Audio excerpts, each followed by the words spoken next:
I'd like to welcome everybody to today's presentation on the overview of the PIECES model and transdiagnostic assessment.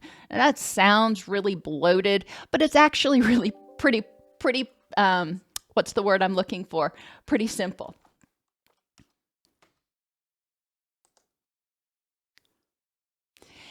In this video, we're going to define the PIECES model and explore how the PIECES dimensions interact. So how all pieces of your life, physical, interpersonal, emotional, cognitive, environmental, and spiritual, how all of them interact. And I'm going to ask you to reflect on that and not just first order thinking where you think, well, if I'm in pain, then it's going to put me into a bad mood. Okay, well, that's true for most of us, but think further, and then what? And what else? If it may impact your mood. Well, if you're in a bad mood, how's that going to impact how you interact with others? How's that going to impact your pain? Because we know that stress and a bad mood actually negatively impacts our pain. It increases inflammation and makes pain worse. So we're going to continue to talk about that. But the reason I bring this up is because singular approach or a double approach to treatment just isn't working. 10% of Americans are on antidepressants for anxiety or depressive issues. I think the number's actually higher now. Without medication, 20 to 40% of people with clinical depression noticed symptom improvement in 6 to 8 weeks. So that's, if you want to call it spontaneous remission, that's what you can call it. It could have been depression that was brought on by a physical condition or a situational issue. We don't know. They weren't very specific in the study. With antidepressants, 40 to 60% of people with clinical depression noticed symptom improvement in 6 to 8 weeks. Well, that's good, but that's really not great. 40 to 60%, so 4 out of 10 or 6 out of 10 people noticed symptom improvement. Well, that still leaves 4 or 6 people out of every 10 who are struggling. So we're not getting it. That leaves as many as 40% of people still struggling with significant symptoms after 6 to 8 weeks. No high or moderate strength evidence for any intervention to effectively treat any phase of any type of treatment versus placebo or an active comparator has given us anything that we can say, use this for depression, use this for bipolar disorder, use this and it will help people improve their symptoms. Cognitive behavioral therapy appears to be effective in approximately 47% of cases. Well, okay, that's good. That's 4, maybe 5 out of 10. But again, we still have 5 out of 10 that are going, help me. Results are mixed with regarding whether cognitive behavioral therapy and antidepressants can augment treatment response. For some people, it does, but for others, it doesn't. And we're going to talk about why that is in a minute. Cognitive behavioral interventions for depression and anxiety prevention showed a small effect for prevention of depression, but not anxiety, and no effect at 3 to 6 months and 12-month follow-up. So we can teach people all these wonderful skills that are cognitive behavioral, and I will emphasize cognitive in nature, and they're great, but it can help a little bit for depression, but it shows no help for people with anxiety. Well, why is that? Well, number one, when people are anxious, they're in fight or flee. They're in fight or flight. And these skills they have aren't going to come readily to mind. So they're less likely to actually implement them. But that also tells me what else? What else is going on besides their cognitions that are contributing to their mood symptoms? In a study of over 33,000 patients, that's a pretty good size, only patients who had 18 or 20 cognitive behavioral therapy sessions showed more improvement than generic counseling. That's good. This tells us one thing that we didn't know or we hadn't talked about so far, that it's more about the therapeutic relationship and the belief in the ability to improve than it is about a particular technique. Okay. That's one of the things I run into with a lot of my supervisees who feel completely overwhelmed with all the stuff they need to know. And ultimately, it boils down to, are you there? Are you present for your client? Are you able to create a safe, secure environment where they can explore? Are you able to help them see some of the things that may be contributing to their distress and brainstorm ways to fix it? Most people have some ideas about what would work. They're not relying on us, hopefully, to tell them what to do. We can give them ideas, but we can also help them evaluate what's worked in the past for you or what's worked in the past for somebody else that you think might work for you. And let's talk about applying that. Counseled patients are significantly more likely to have recovered than non-counseled patients. So people who seek help are more likely to have recovered than people who just try to wait it out. Makes sense. Counselors, social workers, therapists, whatever you want to call yourself, we are catalysts for change. And we are not going to fix people. We may help them see things that are getting in their way. We may help them more efficiently and effectively clear out blockages because we have that book knowledge.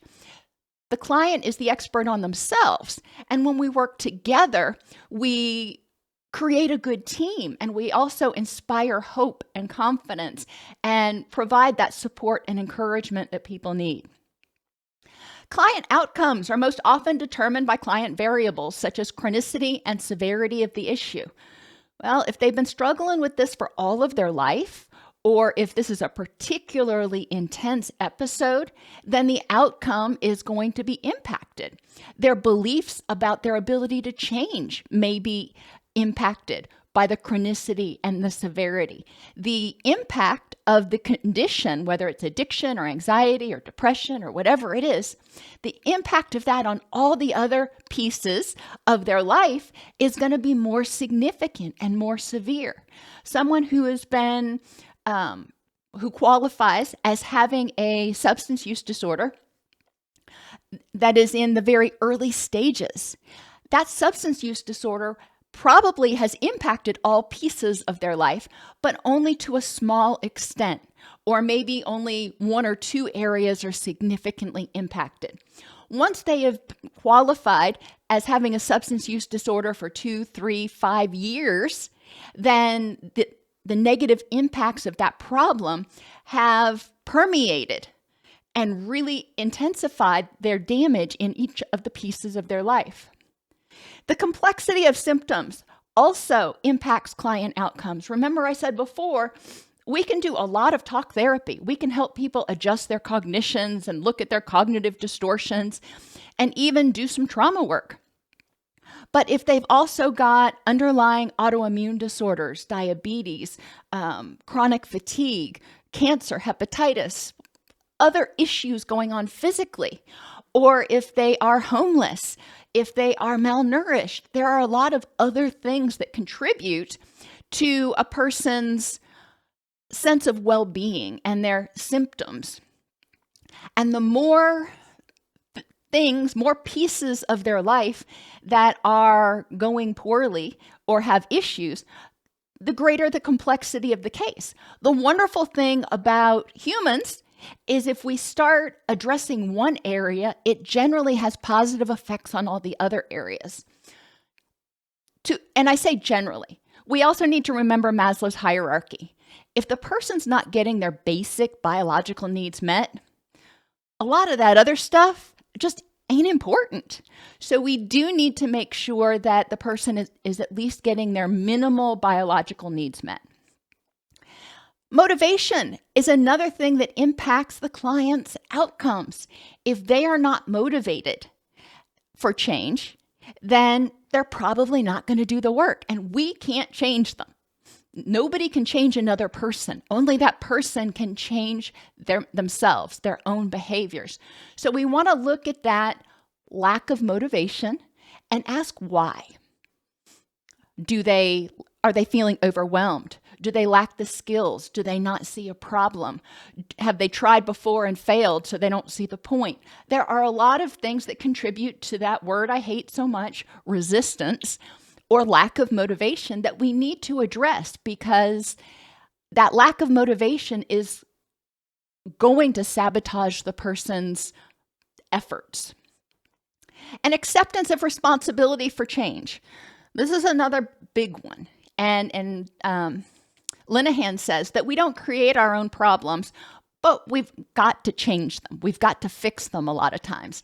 And people need to accept responsibility. Yeah, so-and-so did this to you, and it was awful, and it sucked, and they may not be a safe person. They may not ever apologize.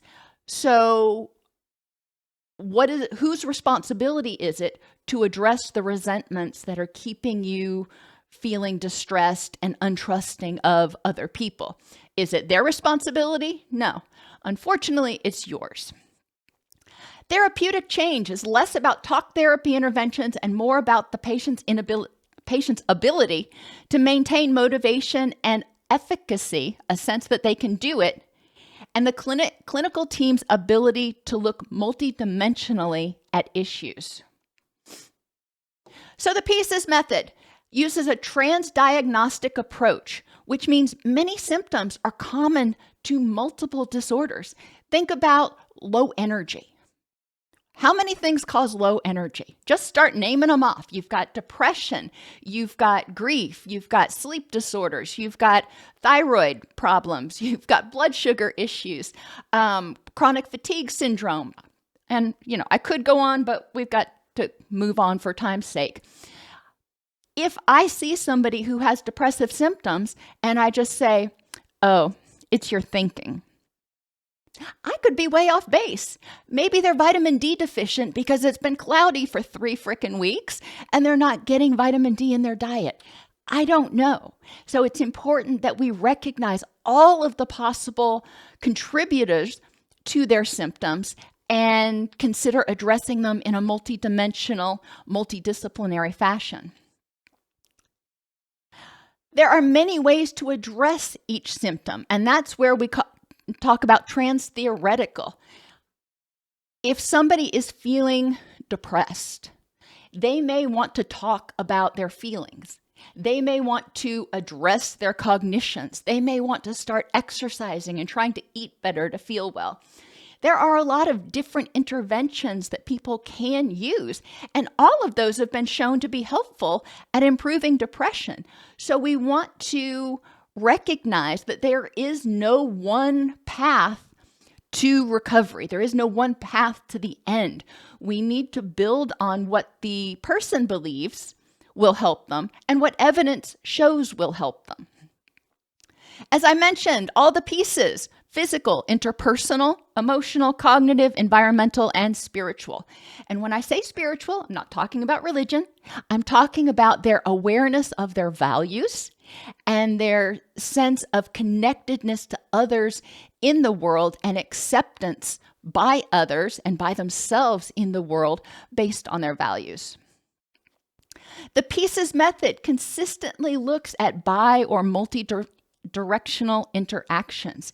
If I'm feeling pain or if I'm sick and I get in a bad mood because I'm sick, I wake up, I'm like, crap, another day with this sinus infection. Really, I want to get on with my life. If I get irritated, that triggers my stress response, which negatively impacts my immune system, which is going to get me sicker longer. So we want to look at the bidirectional interaction. Illness causes distress. Distress worsens illness. Which other directions does it go? We want to look at all of those. In the PIECES method, the counselor has a lot of functions: counseling and motivational enhancement. Our job is to listen to people, hear what's going on, and educate them about all the possible other things. So many people talk to me in sessions, so many clients, as well as people who've commented on my videos who've said, why didn't anybody look at all these other issues to help me address my depression or anxiety when I was going to counseling. It would have helped so much. Oh my gosh. I had one client that I worked with a few years ago that was anemic in an incredible way, so much so that they put her on, an IV when she was at the doctor's office. They didn't even let her leave because she was so anemic. And once they got her anemia under control, lo and behold, her mood started going up. So yeah, we could have talked for weeks or months, but she wouldn't have reached the gains that she reached just seeing me. We want to motivate people, help them identify potential avenues toward their rich and meaningful life.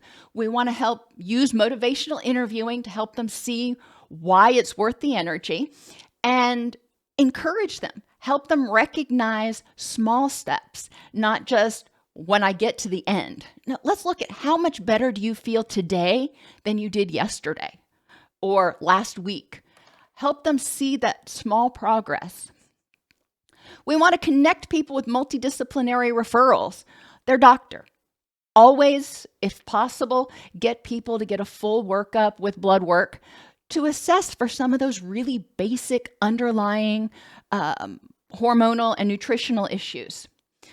Sometimes they need a referral to a registered dietitian because their nutrition is just crap and they have no idea how to eat healthfully. Sometimes they need referral to a physical therapist, and the doctor may do this, or most insurance companies allow people to self-refer for physical therapy if they're having a lot of pain, a lot of back pain, whatever. Case management is another thing, and I know you're like, we don't get paid for case management. No, we don't, but that's part of the multidisciplinary method. As the clinician using this method, you're sort of the single point of contact.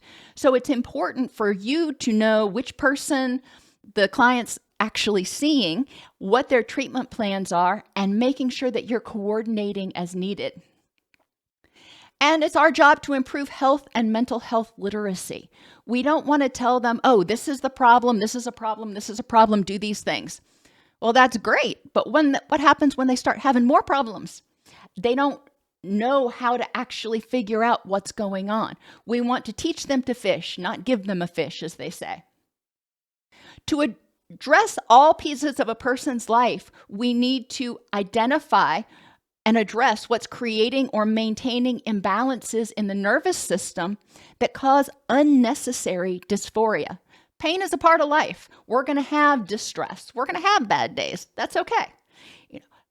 It's the unnecessary dysphoria. In acceptance and commitment therapy, like we talked about last week, that's the dirty discomfort, the being angry over waking up depressed again, or the anger and resentment that you're holding on to for something that happened 25 years ago.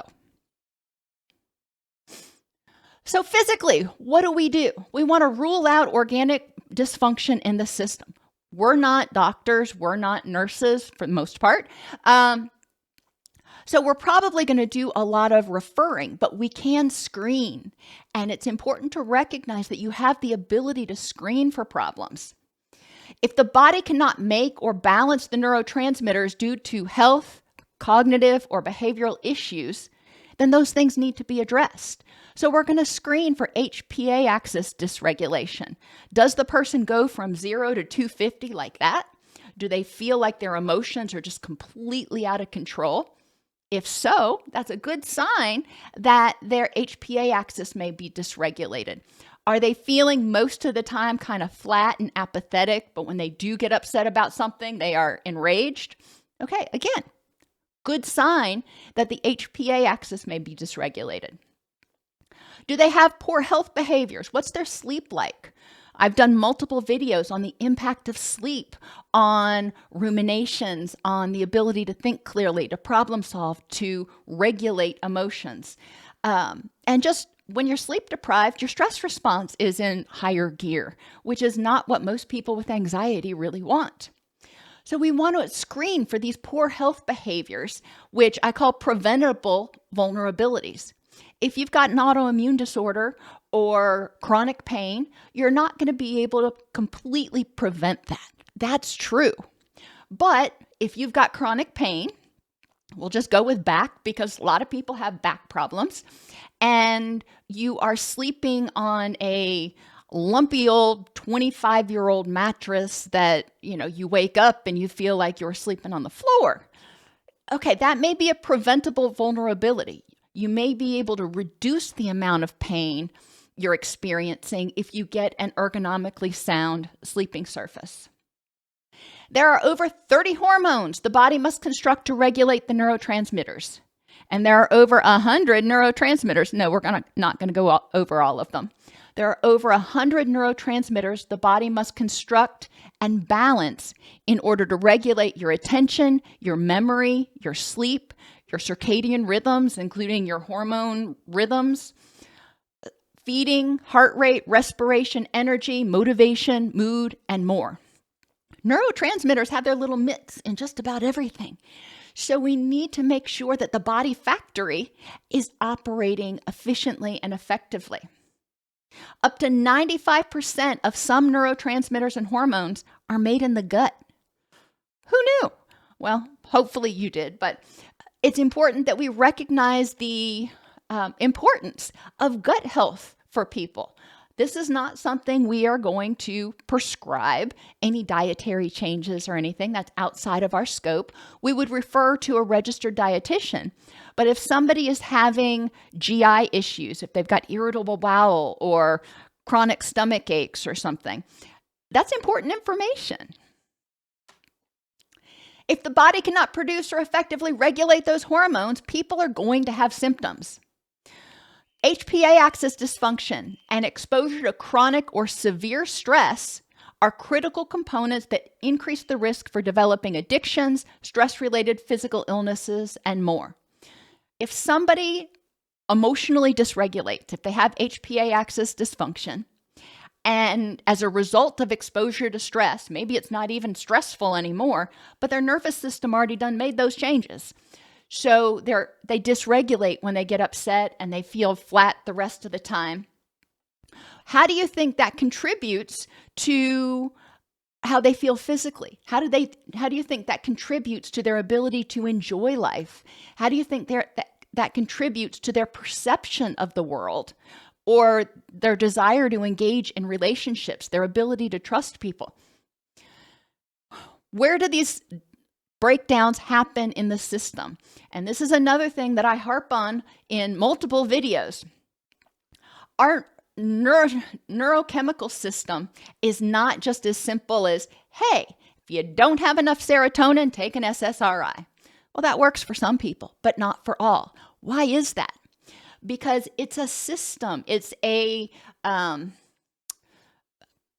factory, if you will. There can be a problem in the creation of the neurotransmitter or the hormones, and that can be the result of genetics or even something as simple as nutrition. If you don't give your body the building blocks it needs, it can't make the neurotransmitters. It can't make the byproducts.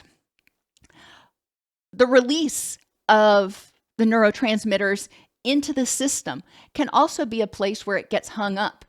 The neurons just don't fire and don't secrete the dopamine, don't secrete the serotonin. They just say, no, just not going to do it, or I can't do it for some reason. Okay, that could be the result of genetics or HPA axis dysregulation as a result of trauma. Their nervous system may just be going, no, we're not going to respond to that.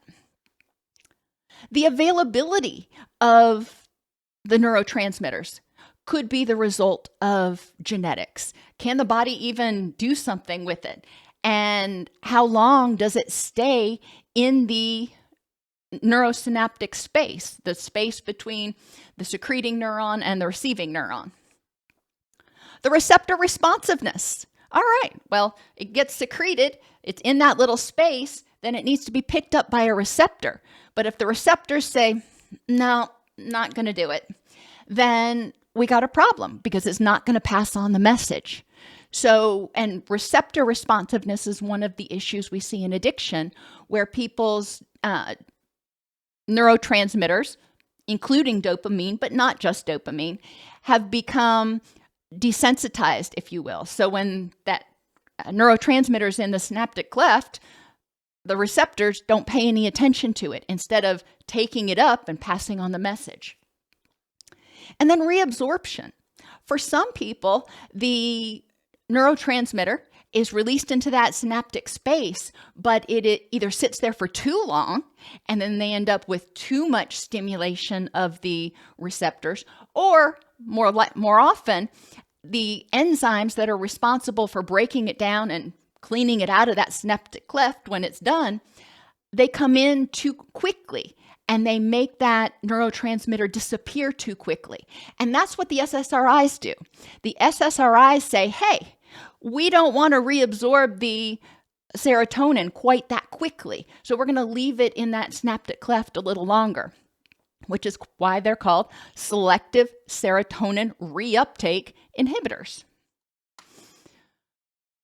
Under stress, cortisol increases norepinephrine, adrenaline, glutamate, estrogen, and I always say this wrong, ghrelin, and inhibits an availability of serotonin and the creation of T3. Chronic stress causes resistance and tolerance. So when the body is regularly exposing those neurons to those receptors, to these hormones, to these chemicals, eventually the receptors go, yeah, you're overloading me. Can't do it. And when we talk about substance dependence and what people becoming tolerant to substances, that's the same thing that's going on. The receptors are going, ooh, that's way too much dopamine coming at me. I need to protect myself from overload. But we do see the same thing with cortisol, and that's our main stress hormone. They call it glucocorticoid resistance, but it's a very common symptom of HPA axis dysregulation and a very common symptom of people who've experienced extreme trauma or complex ongoing trauma. During relaxation, DHEA, GABA, and serotonin levels increase, which reduces cortisol and norepinephrine, adrenaline, glutamate, estrogen, and ghrelin. All of these hormones and neurotransmitters work together. You mess with one, it affects all of them. So if somebody is doing something to increase their serotonin, maybe they're taking an over-the-counter supplement, it's not just going to impact their serotonin. It's going to impact all the other neurochemicals. I see this with DHEA as well. When people start taking DHEA, it, for some, will negatively impact their mood because it causes too much anxiety and too much stimulation. So what do we want to look at? Sleep and their circadian rhythms. Remember, circadian rhythms control the release of cortisol in the morning. So you have that awakening response and theoretically want to get out of bed.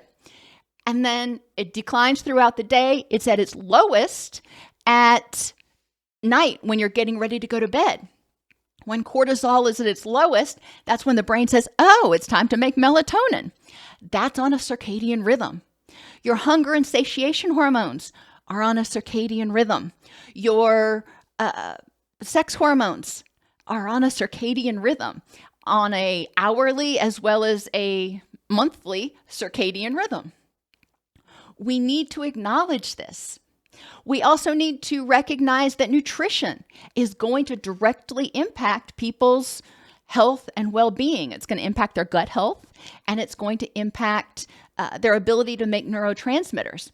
I will say about gut health, though, stress and illness and medications all impact, generally negatively, the gut and the gut microbiome. So even if somebody's eating really well, if they're under a lot of stress, that microbiome changes in order to make more of the stress hormones, if you will. People ought to be advised to track their nutrition for a week or so using any old app that they can download from the App Store, so they can show you or their physician what they're eating and get an idea about if there are any nutrients that they're getting way too much of or way not enough of. A blood test is also really helpful and part of a general physical to assess for iron deficiencies, vitamin D deficiencies, vitamin B12 deficiencies, and any blood sugar issues that may be going on.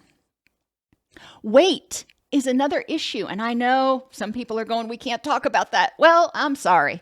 It's just a fact of life. People who have excess adipose tissue, excess fat, tend to have higher levels of estrogen, male or female, which tends to increase inflammation throughout the body. Now, what excess is for an individual person varies quite a bit. And whether somebody makes the decision that, hey, I don't care, that's up to them. But we do know that people who are overly fat, have too much adipose tissue or not enough, they're anorexic, tend to have cognitive as well as inflammatory responses. Bariatric surgery, not knocking it, but there are people who, after bariatric surgery, either don't follow their treatment regimen to a T, and they're not absorbing all of the nutrients that they need, or in some cases, they do follow it to a T, but they still aren't getting enough thiamine. And we can start to see things like Wernicke-Korsakoff syndrome in people who have anorexia or who have undergone bariatric surgery. Now, that's not true for everybody, but it's something to be aware of. Not everybody who drinks alcohol is an alcoholic. Not everybody who has bariatric surgery is going to have problems from it.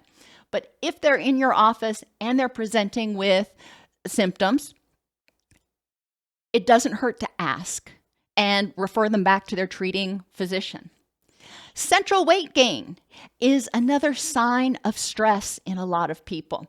And that's just one of those general rules that we've been taught to look for. A lot of times it's because people who are under a lot of stress tend to eat more. Central weight gain is not a diagnostic feature. I know a lot of people who are very, very thin because when they get stressed, they don't eat. So it's not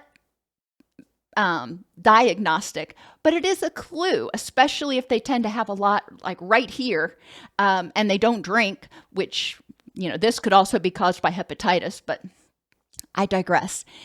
If they have pain, how is that pain impacting them? Anxiety, anger, stress, all of those things increase pain.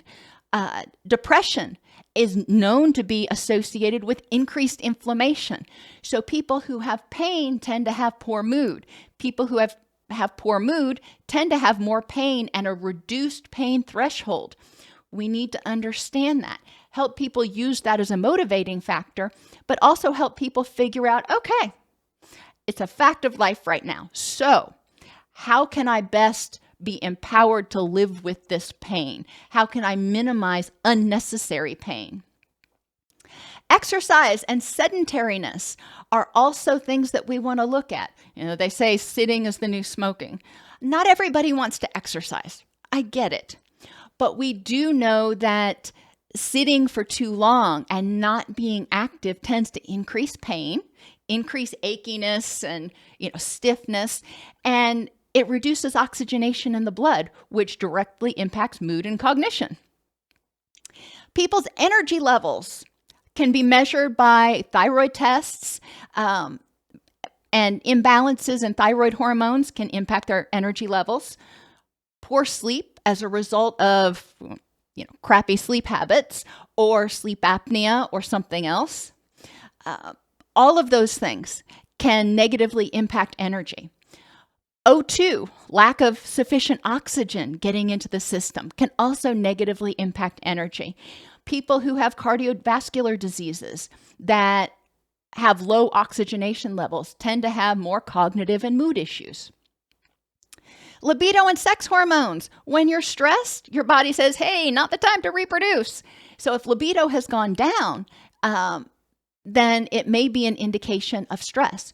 But it's also important to recognize as we age, after about the age 35, our sex hormones start naturally declining. I love that word, naturally declining. I'm like, really? And as a result, people may have more difficulty concentrating, they may have less energy, they may have lower libido, and all of those things. I mean, think about it. If I can't concentrate, I'm tired, and I have no sex drive, what's that going to do to my mood and my relationships? I mean, really. So we want to have that assessed for people, and they can decide what to do about it. There are a lot of different approaches other than hormone replacement therapy, but also just educating them. If they don't want to address it, educating them that it's kind of natural for your brain to take a few more minutes to engage as you get older, partly because some of your hormones have decreased. It doesn't mean you're getting dementia. It's just a fact of aging. And that can be a relief for a lot of people and actually relieve some of their anxiety. And then blood sugar issues and hypoglycemia can also contribute to mood and cognitive issues. And think about times when you've gotten hangry. Are you really pleasant and patient with other people? How does it impact your relationships? How does it impact your mood? How does it impact your stress level or even your pain level? We want to assess hypervigilance and startle as a result of cortisol resistance. If somebody is hypervigilant, if they're constantly on guard, if they're constantly stressed, that is exhausting. That's exhausting, and it's going to make it harder for them to get good quality sleep. It's going to make it harder for them to relax. It's going to increase their pain. It's probably going to make them feel unsafe most of the time, which is going to negatively impact their mood. We want to evaluate their hypervigilance and startle responses and start educating them or having them educate themselves and become more aware of their triggers and ways to deal with those triggers and heal their nervous system. Autoimmune issues and inflammation, including rheumatoid arthritis, irritable bowel syndrome, diabetes, psoriasis, and Crohn's disease. Yes, diabetes is actually now considered an autoimmune issue, especially type 1, but they're looking at type 2 and going, there's a really strong inflammatory component to this one too. So, autoimmune issues are associated with inflammation. That is one of their defining features. When we have inflammation, how does that impact everything? How does that impact your sleep, what you eat, your mood, your desire to go out and hang out with people, your desire to go to the gym and exercise? Traumatic brain injury, headaches, which can come from stress or migraines or even high blood pressure. If somebody's complaining of headaches, we don't want to just say, okay, well, that sucks. Let's talk a little bit more about when do they come and what's the quality of them to screen for whether we need to refer out. Blood pressure will be taken at the doctor's office. Medications like beta blockers, proton pump inhibitors that people take for reflux, corticosteroids, Parkinson's and antipsychotic medications, hormone-altering drugs, stimulants, anticonvulsants, statins, opioids, benzodiazepines, and more. Impact mood, impact your hormones. Now, you're not going to remember all these. That's okay. If you have a person who is coming to see you, get a list of all the medications and all the herbs they're taking. And there are databases online you can go to find out what the side effects are. Or you can search for, is taking this particular proton pump inhibitor associated with increased depression. Statins have been associated with increased depression.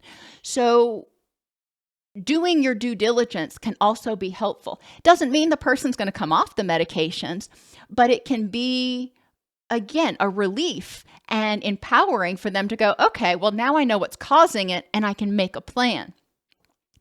Telling people about potential side effects of their medications can be helpful, but we also need to emphasize, do not, under any circumstances, discontinue your medication without talking to your doctor. Just don't do it. We also want to ask them if they started taking medications and they started having symptoms. Let's talk about the timeline. Did you have the symptoms before you started the medication? And once you started the medication, did the symptoms get worse? If so, something you ought to talk to your doctor about. Or did you always have the symptoms and you just started taking the medication and it had no effect? There's a lot of people out there who take statins and other medications that it doesn't impact their mood or their energy at all. So we do want to look at the timeline, whether the symptoms started after the medication started, and if so, encourage the person to advocate for themselves with their doctor. We also want to check out substance use and potentially addictive behaviors like sex, pornography, gambling, and video games. Addictions increase inflammation. Addictions are extremely draining on the system, and addictions tend to keep the stress response, that HPA axis, hyper engaged most of the time. It's when you start using, you're overwhelming the system. That's stressful. And then when you're detoxing, if you will, then you don't have enough, and that's stressful. So your stress response is triggered coming and going. Interpersonal, self-esteem and self-efficacy. We need to see, does the person see themselves as capable, lovable, and deserving? If you don't see yourself that way, how does that impact your mood? How does that impact your relationships? How does that impact your belief that you can change or that you even deserve to be happy? There's a lot of things that can go into it. Attachment. Are they securely attached, or do they have this fear of abandonment? Healthy attachment increases oxytocin, our bonding hormone, which also increases serotonin, dopamine, and our endogenous opioids, our internal painkillers. When people feel secure in their relationships, they feel less anxious, but they also have a higher pain tolerance and tend to have an improved mood as a result of increasing these neurotransmitters. And yes, attachment can involve a pet. And not that we want people to just me and my dog, but for some people who have been just terribly traumatized by other human beings, starting out with a pet may be a safe place to venture before they're willing to even try to connect with a human. Boundaries, the ability to set, maintain, and respect healthy emotional and physical boundaries. We talked about the different types of boundaries. We have them in all pieces of our life. Physical, don't hurt me, but also don't glare at me. Not just physically violating my boundaries, but non-physically through looking at me too much or getting too close, those nonverbals, if you will. Emotional and cognitive boundaries. Don't violate them. I feel how I feel and I think what I think, and that's my right. And you feel what you feel and you think what you think, and that's your right. We may not agree, but it's important that people are able to say, this is my belief and I don't have to change in order to please you. When people don't have good boundaries, if their boundaries are too rigid or too weak, it tends to negatively impact their relationships, which negatively impacts their ability to experience positive attachment, may negatively impact their self-esteem, their mood, their sense of safety. It's a cascade. And communication skills, people's ability to identify and communicate their feelings and thoughts and get their needs met. We all have needs. If you're unable, or if your client is unable to communicate those needs, then they may feel unloved. They may feel ignored, when that may not be what's going on. It may be other people just don't realize. Likewise, some people may over-communicate their needs and they demand it instead of assertively asking for it. So we need to help people learn how to identify, become mindful of their thoughts, wants, and needs, and effectively communicate them without expecting mind reading. Their social support system. We want to assess whether it's accessible, functional, and whether the people are providing emotional support and engagement. Do they get together? Do they do things? Or is it just there is this theoretical support system that I can call on if I need help, but other than that, I'm out here flapping in the wind? You can see how that could feel very isolating. We also want to recognize the bidirectional impact between ourselves and others. We want to help clients see how when I'm in a good mood and I act nicely towards others, they act nicely back to me. And when people act nicely to me, I act nicely back to them. And you can see how the interaction works. If I'm in a crappy mood and I bite somebody's head off, it's likely they're going to get defensive or go off in a huff. And then I'm going to get even more irritable, probably. And it's going to spiral in the wrong direction. We need to understand that. We also need to recognize that, as I said, not all of us is going to have an A day every day. So it's important that we acknowledge, hey, Sam, Judy, whoever's in your office or whatever, I'm having a bad day today. I'm in a god-awful mood.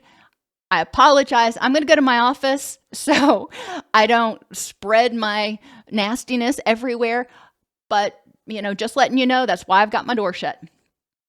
That helps a lot of people because then they're not thinking, well, why is this person in their office with the door shut? Are they angry at me? Are they this? Because as humans, we do tend to speculate and do some of our own mind reading, which isn't healthy, but that's a whole other thing. Recognizing how much relief it provides to people if you just let them know ahead of time. I'm mindful of the fact that I'm not having a good day today. So not apology ahead of time, but letting you know this so you understand why I'm being standoffish. People are often happy to hear that, not happy that you're in a bad mood, but then they have the ability to reach out and go, oh, is there anything I can do to help? Or don't worry about it. We've got all this out here. You just go do your thing. And as I said, animals and pets. A lot of people have emotional support animals, and they are very important to them. And you don't have to have a diagnosis with a sheet saying this is an emotional support animal. If you engage with your four-legged companion, and two-legged, and snakes don't have many legs, with your companions, and they're meaningful to you, that actually increases oxytocin. So we don't want to minimize the impact of an animal's health or an animal's passing on an human's mental health. Emotional assessment helps us get an understanding of their HPA axis functioning. If their HPA axis is dysregulated, it's generally flat or frantic or furious. There's not much in between. If they feel happy, sometimes, that's good. Sadness, depression, loneliness, grief, stress, overwhelmed, anxiety, or anger in all of its permutations, resentment, guilt, shame, and jealousy. Remember, guilt is anger at myself for something I did that I shouldn't have, or something that I didn't do that I should have. And shame, I don't like putting shame under anger because shame is just a feeling that I'm not good enough. I'm broken. I'm not okay.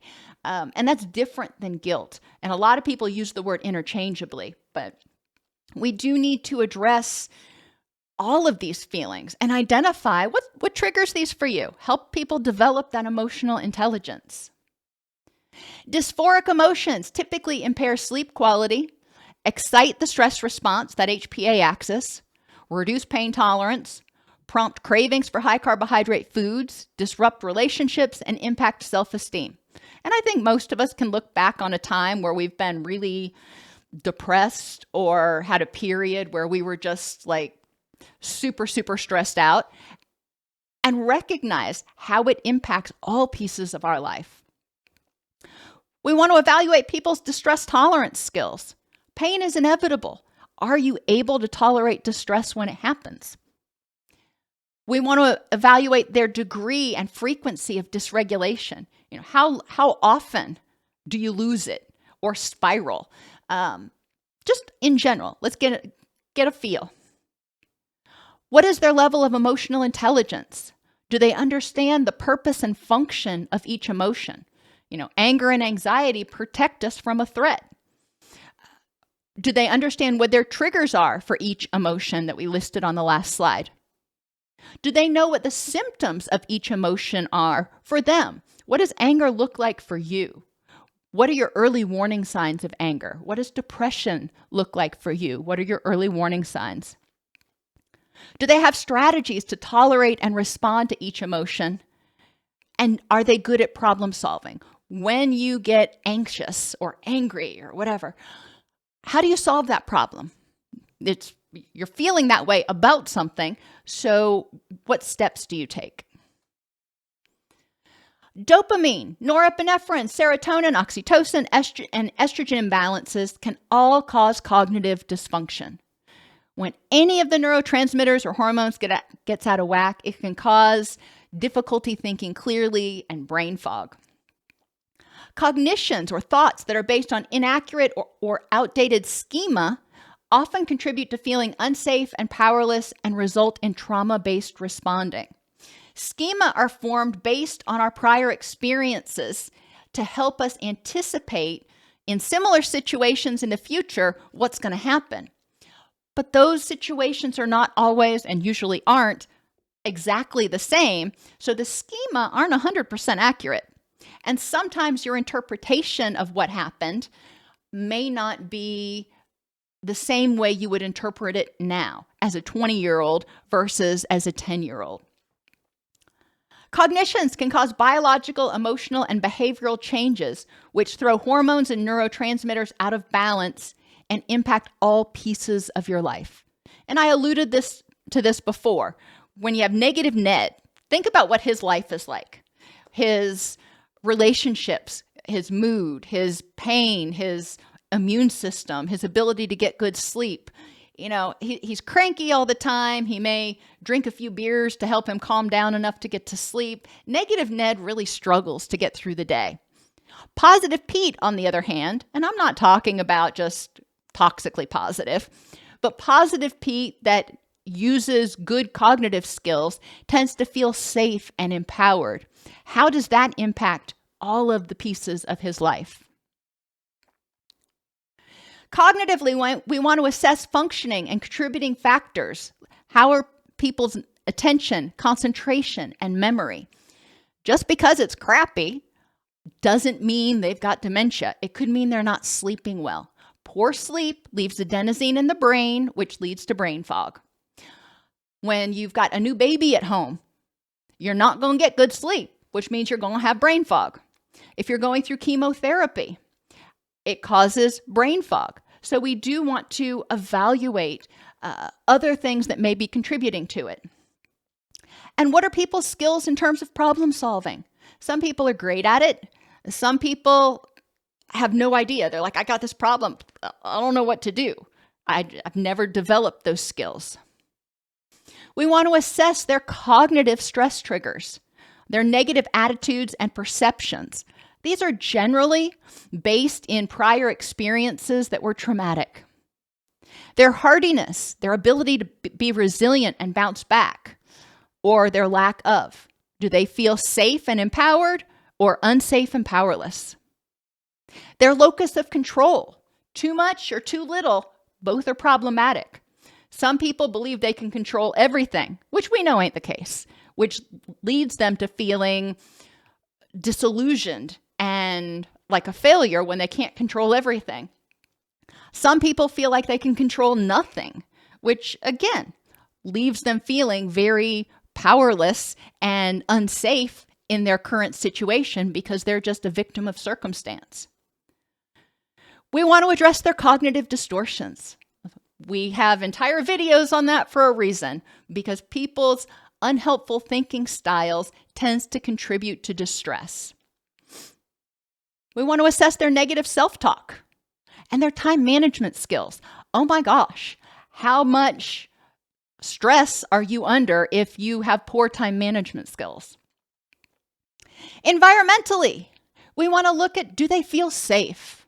Pretty straightforward thing. We also want to look at the amount of light and when that light is present. When it's supposed to be dark, is it dark? When it's supposed to be light, is it light? There's a lot of information that's coming out now about blue light from televisions, from computer screens, from mobile devices that indicates that it increases inflammation and increases stress on the body. So what can we do about that? Well, we can encourage them to consider filters and other interventions. Smells, noxious smells, tend to make people irritable and tend to make them irritable. Triggering smells. If you smell something, maybe you were in a house fire when you were younger, and now when you smell wood burning, it triggers that memory. Okay, well, you're not going to be able to get rid of that smell all the time, but being aware of it is half the battle. And then having a strategy to deal with it when you do smell it is the other half. And then what I call assistive smells. There are essential oils and other things that you can diffuse in your environment that help with insomnia, sleep, anxiety, pain, depression, and cortisol levels. And these are all, if you download the PDF from your class, when you go in to take your quiz, these are all evidence-based articles from PubMed. It's not me just saying, hey, try this. Air pollution, carbon dioxide and nitrous oxides, carbon monoxide, and volatile organic compounds all can contribute to headaches, brain fog, difficulty thinking clearly, and sometimes even negative mood. And temperature. If you're too hot or too cold, it tends to affect your energy levels and your mood. When you get too cold, you tend to go into this sleepy state. When you get too, and you may be shivering, but you tend to be sleepy. When you get too hot, a lot of people get irritable because they can't cool themselves down anymore. Let's look at that. Is your environment contributing to it? And for people who are on medications, there are a lot of medications that impact the body's ability to regulate its own temperature. And for people who are on some medications like antipsychotics, if they get too hot and they start to get dehydrated, or if they just start to get dehydrated because they're not drinking enough, it impacts the blood levels of their medication and it can contribute to a upsurgence in symptoms. It's important to understand that because in the summer, we may see people who need to have their medications adjusted, especially if they're homeless or they work outside or something where they're sweating a lot. Spiritually, it's the person's values and the dissonance between their values and behaviors. These are my values here. Now, the way I'm acting right now, how does that feel to me? Am I feeling like I have to do things that go against my values, which results in moral injury? And what is my sense of connection and belonging? Do I feel like I am out here on an island all by myself and nobody gets me? Or do I have a sense of connection to some people somewhere? Our current uni or bidimensional approach to treating mental health issues just doesn't work for the majority of people. So medication works for some, medication plus counseling works for some, but we need to expand, get past this very simplistic thinking and say, what else? There are a myriad of underlying causes of distress, and most people have multiple contributing factors. If your air conditioning bill was suddenly ridiculously high, would you pull down all the blinds? Well, probably. What impact would that have? Might cool off the house a little bit, but would it solve the whole problem? No. Would you turn up the AC so it didn't run as often? So now it's hotter in there, which is probably going to make you cranky, and pull down the blinds. Okay, yeah, that'll save me some money. What impact would that have? And again, would it solve the whole problem? No. I mean, generally, we're going to need to look at, dealing with drafts and gaps and maybe increasing insulation. And there are other things that we would need to look at to solve the underlying problem of why the air conditioning bill suddenly spiked. A transdiagnostic approach works to identify all of the causes of the symptoms, understand their interrelationship and causes, and develop a multidimensional treatment plan based on what the person is most motivated to address. And that's really important. If they're not motivated to talk about their feelings, Well, what else can we do? What are you willing to do? What's one thing that you're willing to do to start addressing some of these issues that are contributing to your distress? And let's make it happen. Thanks for being with me today. Are there any questions?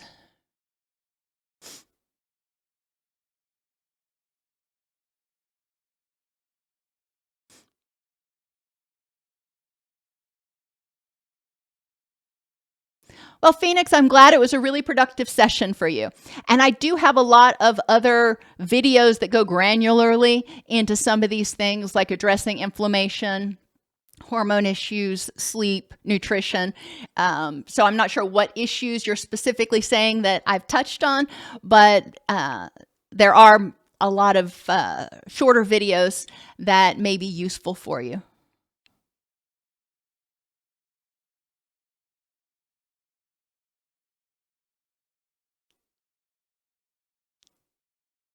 Alrighty, everybody. Well, thank you for being here today. I see we still have 66 people in the chat room, so I don't want to leave too quickly, but we are coming to the end of this. And yes, I agree. For a lot of people, we have to sort of reverse engineer the process. If they have been betrayed before, we need to look at how that happened and what can you do in the future to prevent that from happening.